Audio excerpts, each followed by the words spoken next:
Do you guys remember building your first high grade? Mine was the high grade Gundam Bile, and just having all those pieces come together and seeing this finished product and all of its splendor was just wonderful. And you don't always get to feel that again until now. I slept on these Kyoukai Senki kits for a long time, but when I tell you that this Brady Hound feels like the most refreshing breath of air to the drudgery that was all of those Battlelog kits that I made you guys sit through. But I could talk about it all day. Let's build it. The Kyoukai Senki line initially didn't appeal to me all that much. And I still don't love the first couple releases from it, but then this guy, the Brady Hound, came along, and it reminds me a lot of the Gerel Schrafrichter from IBO in Season 2 with that little stalemate war they had on Earth. So I thought, why not give this a shot? I've seen other people talk about him, and it would be nice to do something that isn't just a reissue of an existing thing like all of the Battlelog kits I've been talking about of late. So this seemed very enticing.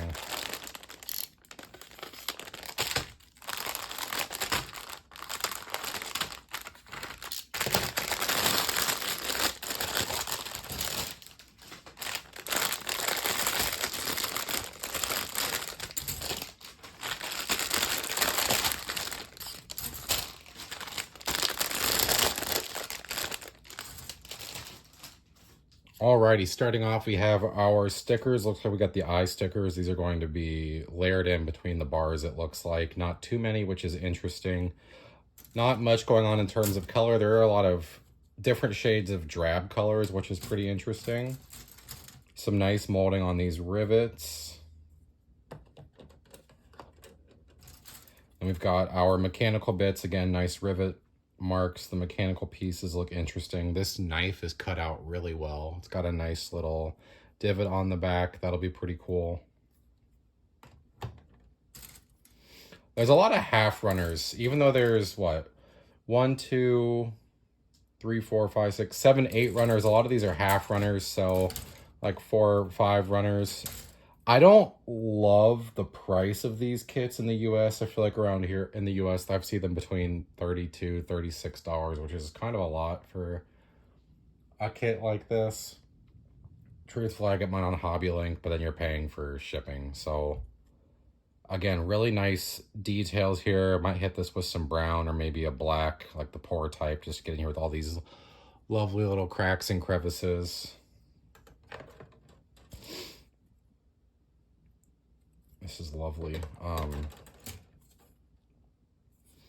These probably gonna be the parts for the head there that we're gonna encase in those shoulders. Wow, that looks really good. Those top fin parts. This has got me excited for new stuff. You know, if the molding's this good on high grades, what else can we expect moving forward on the truly new pieces? A lot of really great details here. Some interesting posable hands. Looks like we're doing the 3 main, and then the pinky and the thumb are the same, almost like the hand didn't differentiate. You know, the hedgehog gene didn't cross the zone of polarizing activity, and it mirrored the hand on both sides. Not that we use genetics on to make these robots, at least I don't know. I haven't watched the show. Bandai likes to region lock everything. Last runner, again, looks really good. This is a mirrored runner from the other one on the A runner. The art is stunning. It looks very dynamic. We've got the stork carrier in the background. Some interesting art. Raymond and Sophia. Raymond's kind of hot. Lots of color on the instructions. That's pretty cool. And they've got, looks like some separate segments. Okay. This should be pretty interesting. But let's find out. Now, one thing I didn't realize during the unboxing portion, and I apologize for that, is that this kit actually doesn't use polycaps. And since the Brady Hound does not have a traditional real grade frame, since it's well, it's a high grade. I was really confused as to what was going on here, but it turns out it actually uses really solid peg joints. This kit builds so well. All of the parts fit together so precisely. There's a good amount of color separation.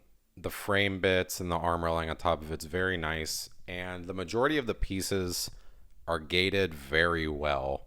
There were only a couple parts that I got to where I was kind of like, what the heck is this? And it had like an ugly kind of gate, but we'll just hit it with that razor glass file and make it all better. I love the head. I love that it comes with two heads to be active, deactive. I will admit that the legs did throw me at first. I wasn't used to that ski part on the leg going up past the knee, but once I got past that, I figured out how to articulate it. And the skirting does move on the sides to allow more range of motion on the legs.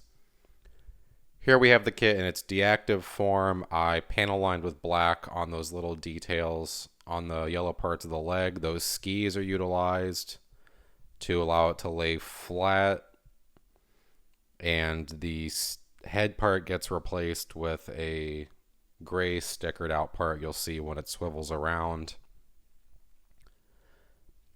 And now let's talk about this deactive form. So that headpiece is actually nestled on a joint part so the head can swivel. We'll take off that armor that is encasing it, almost like a travel pillow. We can pop that off and you can see the little connector underneath, and we want it to be active, so we're going to pop on that active part that's got the 3 segmented foil stickers, and then we will just reattach its travel pillow to nestle that in and make sure it doesn't pop out. You can also see some of that nice detailing on the top on either side of the wings and on the back armor of the head. The molding on this kit was really so nice, and the colors work really well. I don't have really anything bad to say about this kit. It's one of my favorite high grades, and I don't exaggerate when I say that. You see under the hover packs that are built into the armpits, he has those like Bowie knives, the Rambo knife. Spinning around, you can see him again. The arms hang pretty low, which is nice because he's got a rifle he can hold. So you can have one gesturing hand on the rifle and the other actually holding the gun. I wish that the pieces for the wings were flipped out so you could see more of the lovely panels on the inside, but that's more of a minor bit. And I like that the frame on the arm is not completely encased on the lower bit, so you can see the gaps. Gives it more of a skeletal structure. Here we have both of those knives out.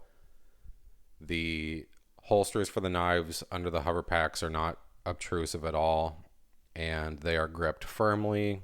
You don't need to take the hands apart at all to slide them in, because those gesticulating hands, which I will touch on later, actually just slide out. So you don't need to change anything out to hold the rifle, to hold the knives, and they close up when you're done with them, which is really nice. You can see some of the details on the jetpack and the engines on those hover pieces. Coming around, we have the rifle. You can see how the wings on those shoulder parts like bend down. So even though this guy is kind of bulky, it ends up with a lot of very expressive body language, which I appreciate. You can gesture those wing bits on the shoulders up or down to denote a little more feeling and mood. Lastly, let's just touch on a few articulation gimmicks. This guy is pretty articulate. It took a little bit to get used to the leg poses, just since it has this little ski for when it lands. But one of the most notable things, on top of the head part being able to just swivel freely, is that it has a complete 360 range on the waist.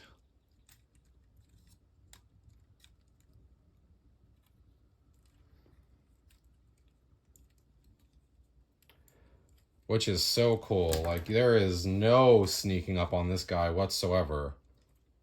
And when you have your opposable hand,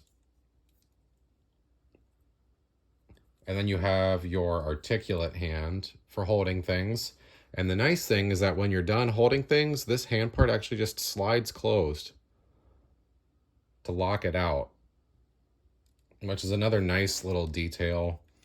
When you are folding this guy for his deactive state, this part actually pulls out as well and folds up so that these legs can swivel back and line up there.